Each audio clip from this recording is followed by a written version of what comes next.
I know I said before that I'd be damned if I did this again. Well, I am now warming my toes in the brimstone. Hello everyone. This is usually dead. So, a while back, after having lost a couple of bets, I did a short recording, 2 hours apiece, of me reading through the first portions of two visual novels, Kanon and Umineko. Now, unsurprisingly, I had plenty to complain about both of them. However, this time comes about not from me losing a bet.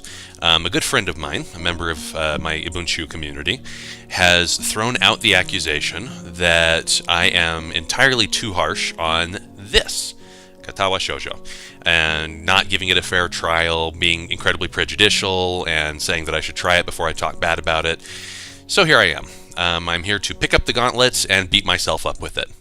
For those of you who are not familiar, and let's be honest, you all are if you're watching this, Katawa Shoujo is a Western-made visual novel that is done in the same style as every Japanese visual novel that's ever been made, based on a throwaway piece of concept art that was made by some Japanese visual designer that basically laid out the premise of a visual novel where all the main love interests, the romantic roots, involve disabled girls. Like there was one blind girl, one deaf girl, one with burns, one with no arms, one with no legs, and they all attend a specialty school, what have you. So that piece of concept art then got grappled by some Western designers, and they made this. Now, this is released by a group calling themselves Four Leaf Studios. They're basically just a group of anonymi from 4chan, thus the name Four Leaf Studios. And here we are. Now, I am not completely ignorant on this. I did briefly read through the first preview, like the preview of the first major segment that was released several years ago, and completely detested it because I think that it had all the exact same problems that every visual novel has ever had, namely incredibly languid pace to the writing about all kinds of irrelevant shit that no reader with any sense of time on his hands would ever care about. This had the exact same problem. So, now, I have, however, heard that the full release version of this has been mostly rewritten. So I'm going to try to go into this with a completely clean slate and give this a mostly fair opportunity to win me over. In the sake and interest of fairness, if, while we're reading through this, if I see something that I like, if I see something that I think is good or smart or, good writing, good dialogue, good characterization, good plotting, anything at all, I will make sure to call it out, and in the interest of fairness and for the sake of my own love of good storytelling, I will make sure that it is mentioned, and I'm not here just to bitch and be angry. I'm going to give this a chance to make me happy. However, no punches pulled. I am coming here full force from the perspective of an individual with classical training in English, linguistic construction, and creative storytelling and creative writing. And I plan on giving this the, reading and blow by blow, it's not that hard to pronounce, analysis of it as we read through it, just the same way I did with Kanon and Umineko. So we'll do at least the first 2 hours. We'll see where things go from there. I don't have high hopes, but at least that means it's not going to be hard to impress me. Oh, one last thing before we start. I should say, a big important thing for a person's expectations when they come into a story is the reputation that story has preceding it. For instance, in the case of Katawa Shoujo here, I haven't read anything of the retooled version of this, of the complete version. Like you see, it says 1.0 in the corner there. I've read nothing of it. All I know is its most basic a premise, that we've got a dude who suffers an arrhythmic heart condition, who thus enrolls at a school for the disabled, and then starts to develop relationships with the other disabled students there, specifically the Katawa Shoujo themselves. Now, this creates actually quite a bit of potential for good storytelling. We have that underlying theme of overcoming personal disability in order to find relationships and find the good in yourself and the world and what have you. So, any premise can be done well if developed right with good writing. So even this has that potential, and I fully recognize it, and I hope that they will meet that expectation as we're going through. But anyway, enough of me rambling. Let's get started. And this seems pretty far so similar to what the preview chapter was. A light breeze causes the naked branches overhead to rattle like wooden wind chimes. Right out of the gate, we've got this airy Japanese verbal imagery. This is a popular retreat for couples in the summer. What? Summer? Really? The deciduous trees provide a beautiful green canopy far out of sight of the teachers and fellow students. But now, it's not summer. In late winter, it feels like I'm standing under a pile of kindling, covered in crystallized water. I breathe into my cup hands and rub them together furiously to prevent them from numbing in this cold. Hisao. I think that's the protagonist's name, Hisao. Just how long am I expected to wait out here anyway? I'm pretty sure the note said 4 p.m. Ah, yes, the note. Slipped in between the pages of my math book while I wasn't looking. As far as cliché goes, I'm more a fan of the letter in the locker, but at least this way shows a bit of initiative. As I ponder the meaning of the note, snowfall gradually thickens. The snowflakes silently falling from the white painted sky are the only sign of time passing in this stagnant world. Okay, nothing against this so far. This isn't a good opening, but you'll just have to forgive me while I have PTSD and canon flashbacks, because this started very similarly. Just a moment, please.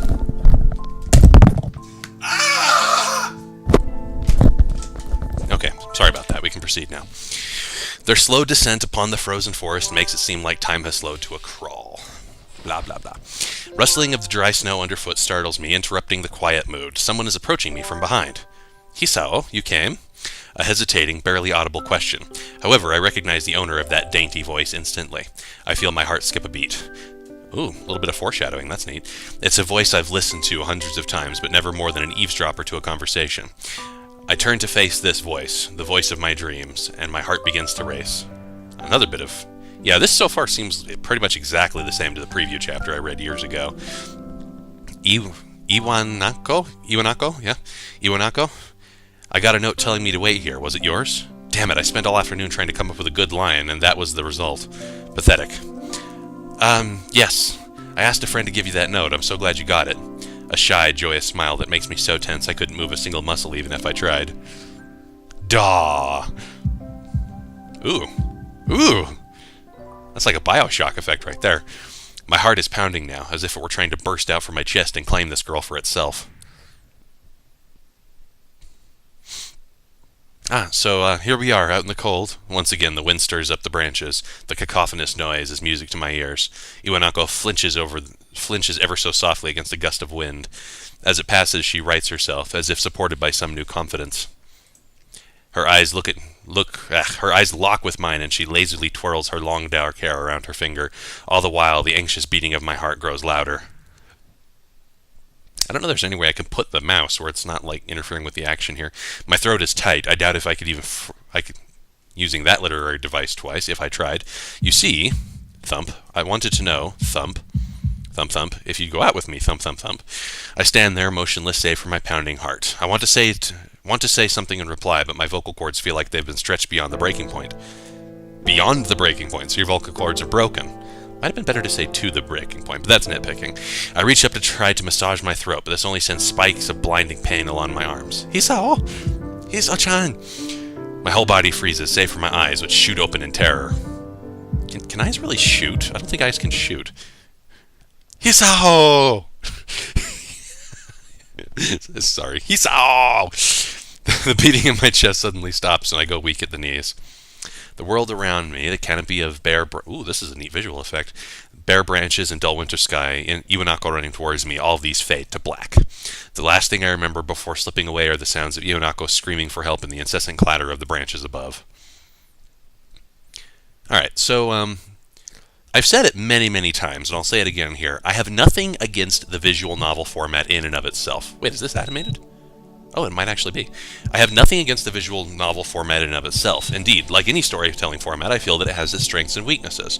One crushingly depressing thing is that the majority of visual novels that seem to be nut-bustingly popular nonetheless have really crappy visual assets, like really shitty art. Now, that little effect where we saw the wash-to-black tunnel vision thing, that was pretty nifty, I gotta say. That was not bad. Anyway, this is... looks like it's animated, but I doubt we're going to get any actual character art in the animation here, which is fine, because that would probably just ruin it. Yeah, we want to be looking around. Okay, so what do we got so far? We've got basically a prologue sequence where the guy is ripped out of his ordinary life, finds he has an arrhythmic heart condition, and is now hospitalized, and then has to start going to a school of the damned, or a school for disabled children, I'm sure. So, that's fine. It's a fine start. You know, nothing Pulitzer Prize winning, but it's got its literary abilities about it. everything is going to really ride on how things get developed over about the next, I'd say, 30 minutes worth of story time here. The main reason why I choose to do 2 hours of these visual novels is because that is plenty of time for a story to hook you. If it hasn't hooked you by then something is fucking wrong. It's been 4 months since my heart attack. And that whole time, I can probably count the times I've left this hospital room unsupervised on one hand. 4 months is a pretty long time when you're left alone with your thoughts, so I've had plenty of time to come to terms with my situation. Arrhythmia. A strange word, a foreign, alien one that you don't want to be in the same room with. A rare condition, it causes the heart to act erratically and occasionally beat too fast. It can be fatal. Yeah, moving on. Apparently, I've had it for a long time. They said it was a miracle that I was able to go on so long without anything happening. Is that really a miracle? I guess it was supposed to make me feel better, more appreciative of my life. It didn't really do anything to cheer me up. My parents, I think, were hit harder by the news than I was. They practically had 2 hemorrhages apiece. That's weird, but okay. I had already a full day by then to... I had already had... Ugh. I hate it when had gets repeated. I know it's grammatically correct, but just for linguistic construction's sake, it's pretty sloppy, I think, had. Because, I mean, the two... One is... I mean, like, they're basically like verbs of 2 different conjugation right next to each other, and one's like supposed to be just a state of being, and the other's supposed to be a transitive verb. But I think it's visually sloppy. I don't like it. Putting an adverb between it is really not all that much better. I had already had a full day by then to digest everything. To them, it was all fresh. They were even willing to sell our house in order to pay for a cure. Of course, there isn't a cure.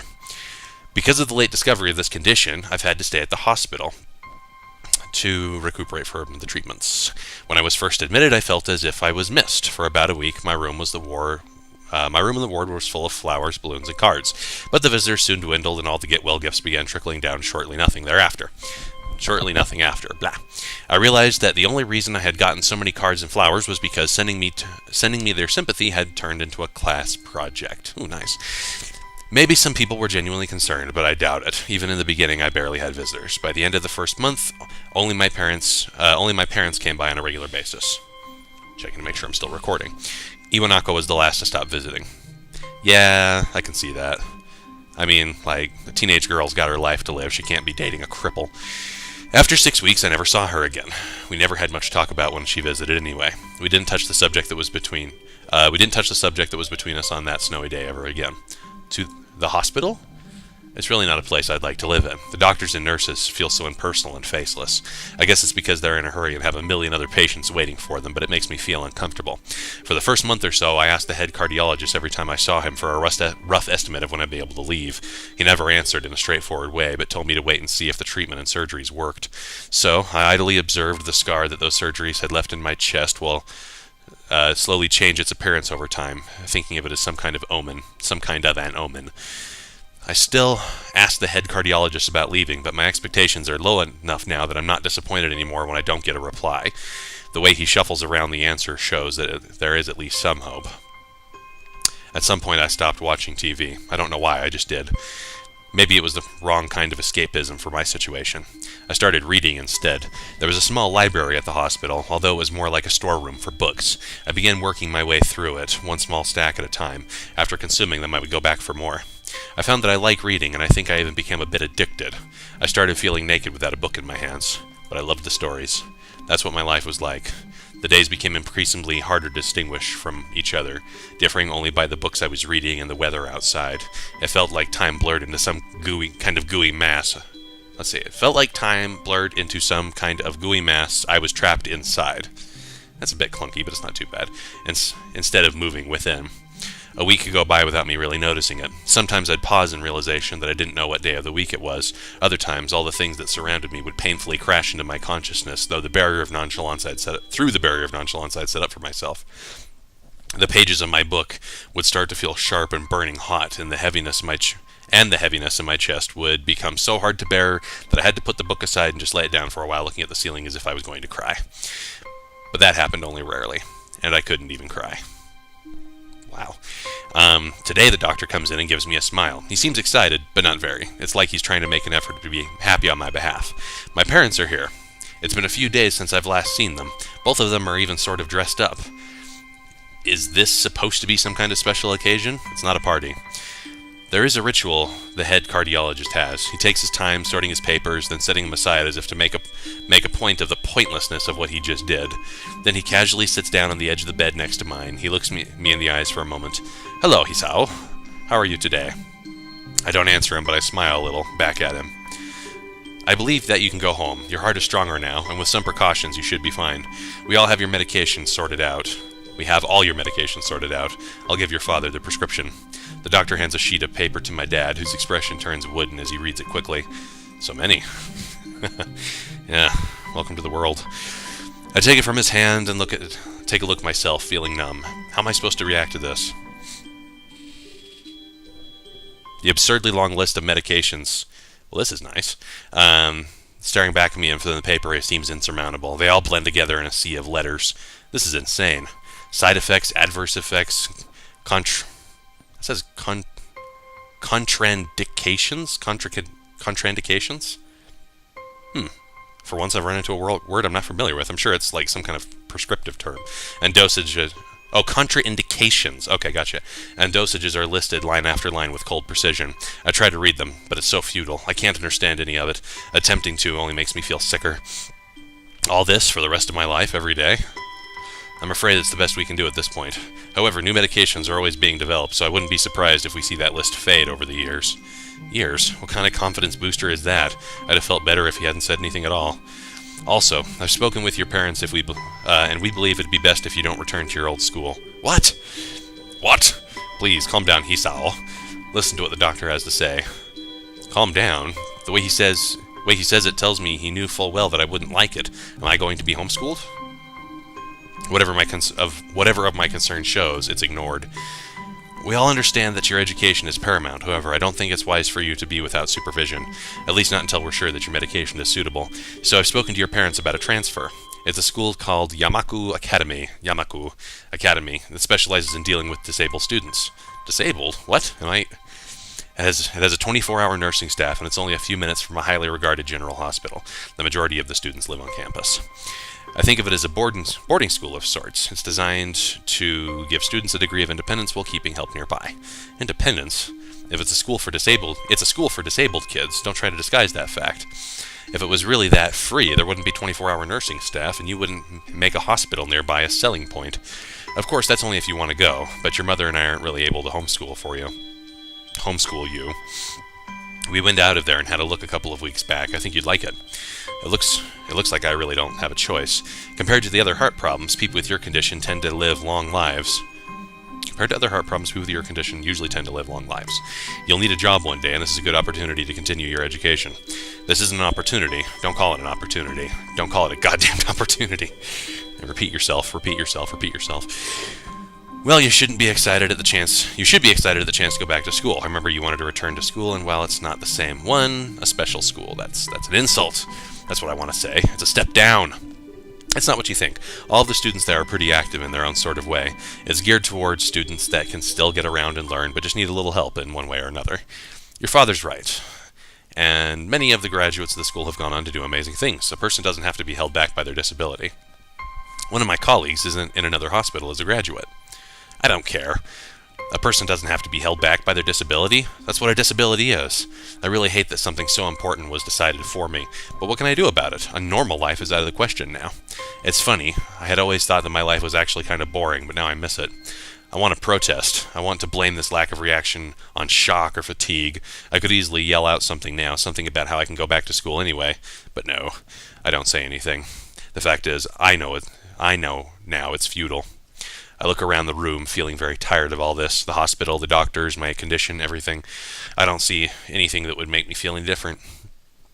There really isn't a choice. I know this, but the thought of going to a disabled school, what are those even like? As much as I try to put a positive spin on this, it's very difficult. But let me try. A clean slate isn't a bad thing. This is all I can think of to get me through this. At least I have something, even if it's a special school, it's something. It's a fresh start, and my life isn't over. It would be a mistake just to resign myself to thinking that. At the very least, I'll try to see what my new life will look like. Okay, still not bad. The story hasn't lost me. I'm not bored. But again, stuff is going to need to start happening pretty quickly and pretty meaningfully. Hello, Hisao. Act 1, Life Expectancy.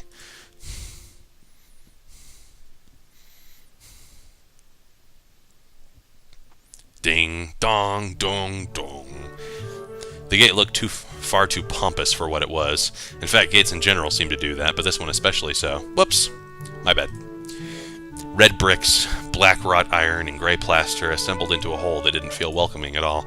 I wondered if it looked like a grate for a school, what a gate for a school should look like, but couldn't really decide. Probably no.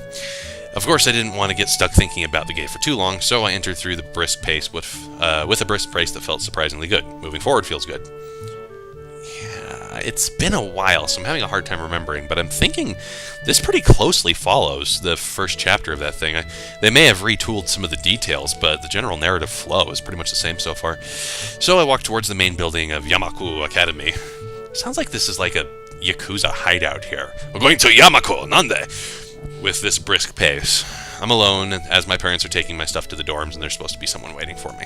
The grounds are incredibly lush, filled with green.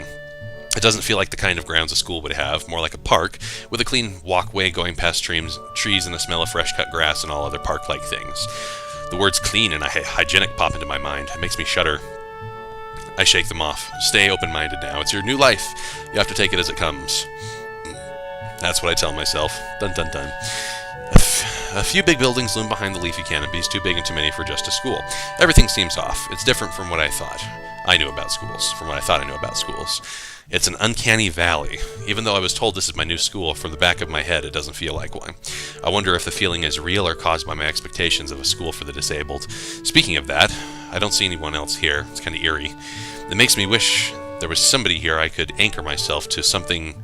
Let me read this. It makes me wish there was somebody here so I could anchor myself to something tangible instead of having this feeling that I stepped into another dimension. The trees hum with the wind and the green hues flashing all around catch my attention. I would have reorganized these sentences a little bit to get the environmental data out of the way first and then start giving Hisao's impressions of it. But again, it's a choice. It's not the way I would have done it, but whatever. It makes me think about hospitals again. How they say that the operating rooms are painted green because green is a calming color. So I'm feeling anxious despite all this greenery. ... Only after I stand in front of the haughty main building, I surprise myself by realizing why the gate bothered me. It was the last chance I had to turn back, even if I had no life I could return to. But still, after entering, there was absolutely no way I could go back anymore. Feeling nervous, and with this realization, I said in my head, I opened the front door. And there's a hallway. Oh, are we going to see that one really creepy picture that Fortune kept complaining about? We'll see. A tall man with bad posture notices me as I enter. We're the only people in the lobby, so it's only logical. Whoa, speaking of Uncanny Valley, Jesus, that guy's face is about to fall off. You must be Niki? Nakai. So you are. Excellent. I'm your homeroom and science teacher. My name is Muto, nande? Welcome. We exchange a handshake that is neither firm nor sloppy, and he looks at his watch. The head nurse asked for a brief check-in visit, but there's no time for that now. Oh, should I go later? Yeah, that's because, your health plays second fiddle to academia here. Yes, afternoon is probably fine. We should get going and introduce you to the rest of the class, because your health also plays second fiddle to social contact. That's right. They're waiting already. Waiting for me. I don't really like being the center of attention, but I guess it's inevitable in a situation like this. Somehow, not knowing what is waiting for me makes me feel really nervous. Thinking of this, I almost miss what the teacher is saying. Oh, fuck. Give me a second. God damn it. I don't like this at all. Because visual novels are at their best when they're using their resources in order to tell a tale.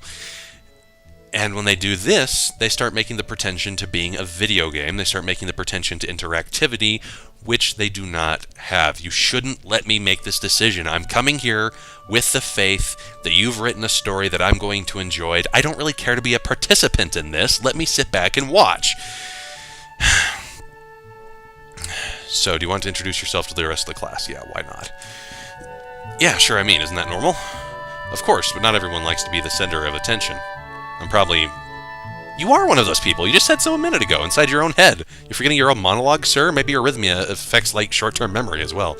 I'm probably one of those people, but I guess I should be the one to give the first impression of myself. Right, it's no problem. Let's go, then. Look, that thing about being able to make that choice a few dialogue lines ago. Not a deal breaker. I mean, I probably sound it make like a bigger deal than it is. Not a deal breaker. This could still be a good story. It doesn't need to be there. It's fluff. It's useless. It's pointless. It should not have been there. So, flaw 1. That's a big red X on this.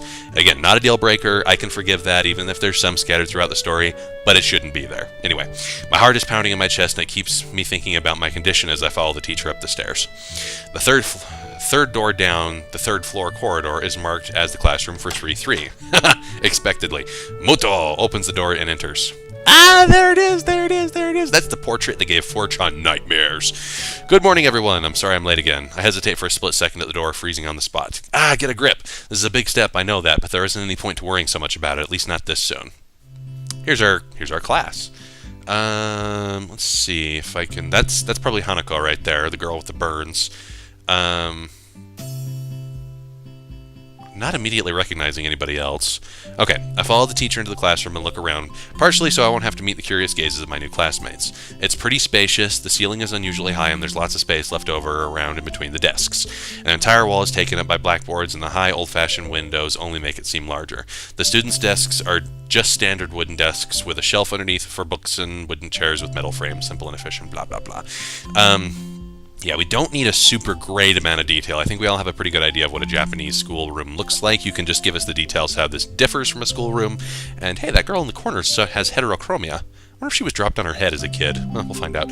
I stop walking in front of the classroom and face the other students. They all look like normal with the students at any other school, but then why would they be there? They're probably like me and have something wrong with them, only it's not just immediately obvious. Then I notice one of the girls seems to be missing the thumb of her right hand. It's a little jarring. Who? Oh, I think that's the deaf girl. And that's her. She wasn't... Is that Misha? That's her name? As far as I know, she was not in the original piece of concept art. She was something that was added in to be an interpreter for her. And there was a lot of speculation as to what her disability was. And this looks like Ritsu from K-On! That's kind of weird. They're probably like me and have something that's immediately obvious, a little jarring. I don't see the girl without a thumb, but whatever. Despite the natural tendency to listen when someone else is talking to you, I tune out the teacher's speech halfway through while he introduces me to the class. I notice a flash of dark hair and see that someone is looking at me, a girl with really long, straight hair that is pretty eye-catching. As she sees me looking back at her, she covers her face with her hands as if it will make her invisible.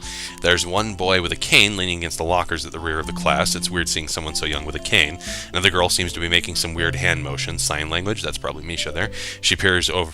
Oh no, that'd be her. Glasses go back to wherever she's doing. She's kind of cute. So is the cheery-looking girl with the pink hair sitting next to her. Drill hair! Let's see. She's really hard to miss, so I don't know how I didn't notice her the moment I walked in. Please welcome our newest classmate. He claps his hands and so does everyone else except one girl in the first row who has only one hand. I cringe a little, but I hide it by bowing, and thanks for this applause that I did not deserve. Collective silence tells me that I should open my mouth now. So I'm Hisao Nikai. And after that, my hobbies are reading and soccer. I hope to get along with everyone even though I'm a new student. Which you can't do anymore because your heart sucks. And after that... I'm being so boring. This is exactly like every self-introduction ever. I should say something more exciting. Yeah, you should. You could say, like, I'm also a male prostitute. I end up saying nothing, and the teacher picks up from there. Everyone seems to be satisfied, even with the little that I said, though. A few girls are whispering to each other, throwing glances at me. It could have gone worse. I listen to the teacher as he drones on about getting along while letting my gaze sweep across the classroom. Everyone seems to be listening to him intently, and when he's done, they clap their hands again, which feels like a weird thing to do. If you have multiple hands and you know what, clap your hands. Look at this guy. I wonder if this guy's disability is being like a 17-year-old version of Gabe Newell. The first row girl claps in this round with her one hand against the other wrist that ends in a bandaged stump. Makes me feel a little bad. Hello. I am Teacher Zombie Face. We're going to be doing some group work today, so that'll give you a chance to talk with everyone. Is that okay with you? Yes, it's fine with me. Okay, I just felt a threshold passed here. We have got our introductions. We've got as much prelude exposition as I feel that we can contain. The very next thing that needs to happen, very next thing that needs to be developed is happening, is showing me what characters this guy is going to interact with and beginning to develop whatever the main theme of this story is supposed to be. That main theme of the story may be what I mentioned before, trying to overcome disabilities, learning the love of life despite hardships and disabilities and blah, blah, blah, blah, blah. That needs to happen now. That needs to get started right away. We can continue to weave exposition into that story structure as thing goes on. Like, say, for instance, when he gets into the dorms, we're going to need a little bit of explanation of, this is the building I live in, this is my bedroom, this is where the sink in the bathroom is, this is where the bed is, this is going to be my roommate, blah, blah, blah. That's fine. We can weave more exposition and environmental information into this as we go along. However, the very next few paragraphs, the very few next sentences, need to start developing core story agendas now. We've gotten to that point. Yeah, it's fine with me. That's good. You can work with Hakamichi. She is the class representative. She can explain anything you might want to know, and who else would be able to do that better, right? How can I know? The teacher passes out the day's assignments and announces that we will be working in groups of 3. It hits me that I don't know who Hakamichi is. Slow. The teacher seems to catch my helpless expression. Alright, Hakamichi is right there. Shizune Hakamichi. Wait, what, really? Her? I thought her name was Misha. Well, I'm probably misremembering. Shizune, we'll say that. As she calls out her name, the cute, bubbly girl with the bright pink hair and gold eyes waves at her hand at me, takes a seat next to me by the window. Okay. This could be it. You know, we're now being introduced to one of the core cast. That's fine. I should mention one video concern here. The only way I can get this to record is by full screening it. Sadly, my recording software would not latch on to this if it's just in the windowed mode. And I have a 16:9 monitor, which means the aspect ratio may be warped. I'm hoping that when this dumps to video format, it's going to revert back to 4:3 and everything will be square. But as it looks right now, she seems kind of chubby, so forgive that. That's just how it looks to me. It may not appear that way to you guys. So I guess you're Hakamichi, right? Nice to meet you.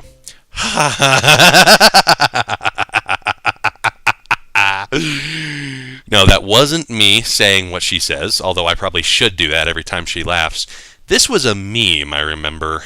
4chan was very up in arms over this. The fact that she is at everything. So I may just do that, just to note how silly her dialogue is. What? I'm caught off guard by her laughter. It's nice to meet you too, but I'm not Hakamichi. Oh, she is Micha. Okay. This is Hakamichi Shitan. So the deaf girl is... That's her. That's Shizune. I remember that now. Okay. Giggling, Misha points to the girl next to her, the one I saw using sign language before. It looks like she's been staring at me this whole time. She nods nonchalantly to show that she acknowledges my presence, but only barely.